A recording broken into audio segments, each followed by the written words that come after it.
told you, dumb bunny! There's a lot of sound design work that goes into making a movie like Zootopia feel like a real place. And so we have the luxury of going up to Skywalker Sound, which is up in Northern California, where our sound designer, Jeremy Balker, he has the really incredible job of not just finding interesting sounds for this movie, but literally creating them. Welcome, everybody, at Skywalker Ranch with Jeremy Balker. Yeah. And then Byron's here. Yeah. Hello! There's Tiny Byron. Hello. So today we're gonna review the notes on the car chase. Great. That will include Foley already cut in. Okay, great. Stones!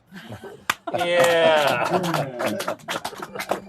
Oh my gosh, dude, that sounds great. I can't believe all the stuff you hit in there. I know. I think you might be able to go dumber on the car alarm. You got the right guy for dumber. or actually, you have an oink sound in there. What if you just cranked that oink sound? Yeah, absolutely. Let's track that down. Yeah, I agree. Like even the horn sound, I still think we could look for something stupider from the initial like. The notes are dumber and stupider. So there are two parts. Okay.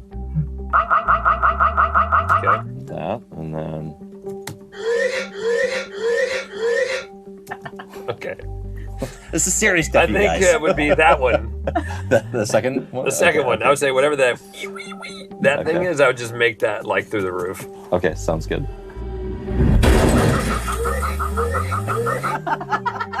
Yeah. Yes. Yay. We're gonna go to Foley next. Yeah. I'm seeing things in your hands that are making me nervous. All right.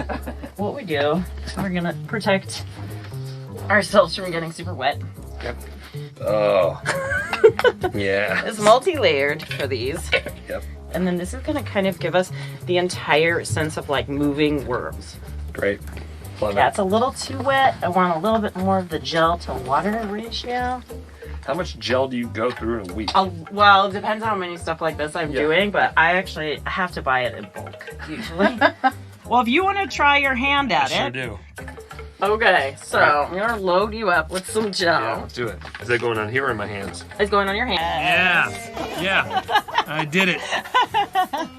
Yeah, smells delightful. I know. Once we're through sound effects, we're also working part of the final version of the movie because emotionally it can really set you in a place to laugh or to cry or to be exhilarated or sometimes, as in the case of Michael Giacchino, to find something that sounds so specific that only this movie could have sounds like that. These are called anklongs. This is just made of keys. So we've been using this on the snake because the snake is played by Key.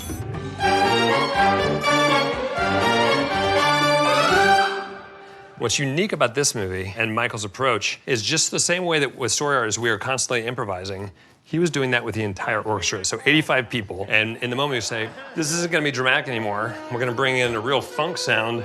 And suddenly you have like a B3 organ and a clav and amazing guitars doing this funk guitar, and the whole vibe of a scene changes. Call it a night. It's my responsibility to shepherd the sounds through the process of post-production for our films, along with my partner, Gabe Guy. I handle the sound effects side of the mixing console, and I'm also one of the production sound mixers, so I record the actors' dialogue. Well, just like to be prepared for any possible scenario. Everything in an animated film has to be created from scratch, placed in the film, and then mixed so that it sounds appropriate for the scene and supports the story. You're hearing the backgrounds, they're hearing the water and the wind and the trees, they're hearing all the footsteps and the movements of everyone's hands moving around.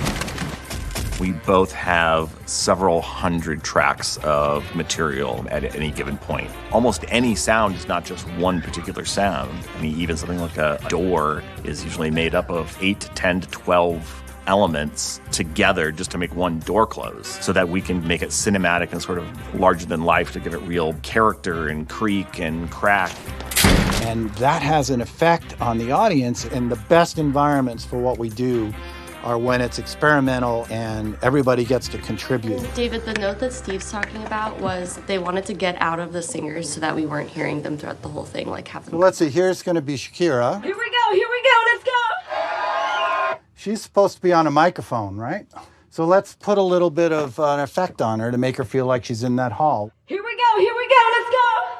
Then we've got our sound effects. There's backgrounds crowds, different kind of murmuring, cheering. And then we have what's called the hard effects, which mean individual sound effects. And then we have the score. Let's put the whole thing together for a minute. We do with sound, and it's not just one person. There's a team of people that are working together to create the soundtrack. And you kind of know when you hit that moment, it's sounding so good that it seems like this is the way that this movie always would have sounded, even though it took so long time to get there. I gotta tell you, I'm not convinced a sloth is our most reliable. There's a huge culture here at Disney that's very important. The studio's been around for 100 years, and being together in this crazy building full of art and color and toys and laughter and personalities really keeps us going, even in the hardest times. Over the course of making the movie, we have studio updates. What does that mean? It means that we're always trying to find the best version of a movie, and you're getting help from 700-800 people that work on any of these movies. We tell everyone in the studio, hey, we're going to talk to you about where we are currently in the process. If this is correct, yes, right? A couple of weeks ago, layout finished. Yes, finished. At a point, the movie begins to tell you what it wants to be, and everyone figures that out together. Thank you for everybody everybody here. here. We love you guys. You're doing an amazing job. Get to the finish line. We're almost there. Almost there. Something I think we really try to do is also celebrate the big wins as we steam towards the end of a project. And so typically there's sort of these two big milestones that'll happen. One is a 50% party. There's a mountain of work to get to that point. So we really want to mark that moment. We were lucky enough to have Key come in to join us for Animation's 50% party, which is a real treat. And he literally brought snacks himself. This is really special. And I just hope that you guys haven't gotten sick of my voice yet. So thank you from the bottom of my heart. You guys keep brought donuts. See, actually, they're over here. And then there's obviously at the end of the movie, you're celebrating the completion. The movie is done forever, and that's what you'll see in theaters. Permission to hug? Well, that is a tour of Disney Animation. Yes, thank you you guys. so much for joining us. On behalf of everybody that worked so hard on Zootopia 2, we really appreciate you watching. Cannot wait for you to see the film. I hope you enjoy it. Hopps and Wild. Wild and Hopps. And Nipples and Gary. He's Gary. Watch Zootopia 2, now streaming on Disney Plus, and get even more of the greatest stories from Disney Plus and Hulu with a special limited time offer. Thank you for clicking on our video, everybody. If you like what you saw here, please make sure you like the video and subscribe and share with your friends who like this sort of content. Joblo remains an independent company, and we appreciate all of your support.